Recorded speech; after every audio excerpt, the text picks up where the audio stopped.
10મા ધોરણની અંદર ચોથા પ્રકરણમાં સાબુ અને પ્રક્ષાલકો એ જોતા હતા. એની અંદર આપણે સાબુ કરતા ડિટર્જન્ટ એ કપડાની સફાઈ માટે વધારે સારો ગણાય એ જોવા માટે આપણે એક પ્રવૃત્તિ જોઈ લઈએ. આ પ્રવૃત્તિની અંદર બે કસનળી એ અને બી લેવાની. બંને કસનળીની અંદર પાણી લેવાનું છે 10 ml. એક કસનળીમાં વરસાદનું પાણી, નિસ્યંદિત પાણી કે જેને નરમ પાણી તરીકે ઓળખવામાં આવે છે, અને બી કસનળીની અંદર કૂવાનું પાણી અથવા તો ઘરે આપણે પીવા માટે જે નળનું પાણીનો ઉપયોગ કરતા હોય એ પાણીનો, જેને કઠિન પાણી કહીએ છીએ. હવે બંને કસનળીની અંદર સાબુનું દ્રાવણ એક સરખું નાખવાનું છે. બે કસનળીમાં અહીંયા 5 ટીપા અને બી કસનળીમાં પણ 5 ટીપા નાખીને બંને કસનળીને સમાન સમય સુધી હલાવી અને સ્થિર થવા દે.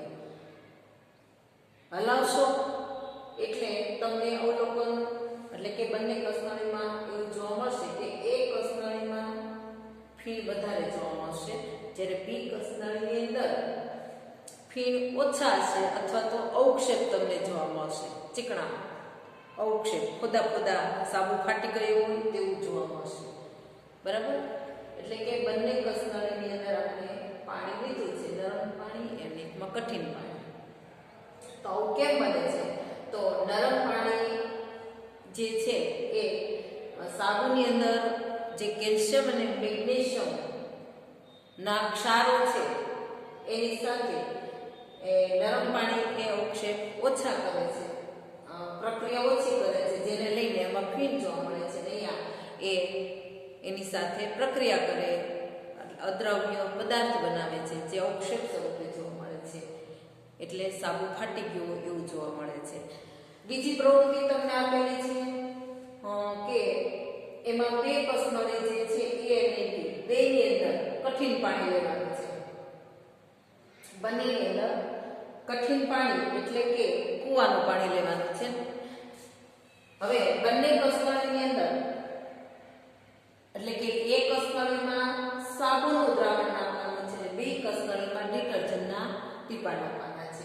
બંને કસનળીને હલાવો અને અવલોકન કરો તો એક કસનળીમાં તમને અવક્ષેપ જોવા મળશે.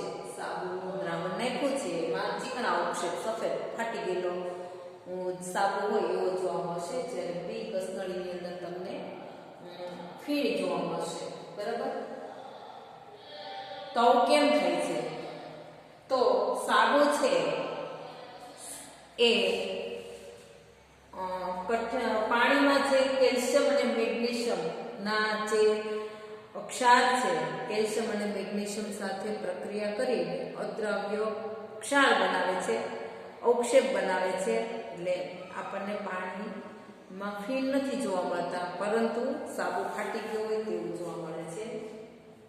જ્યારે નરમ પાણી અથવા તો વરસાદનું પાણી જે છે એ ડિટર્જન્ટ અથવા તો સાબુની સાથે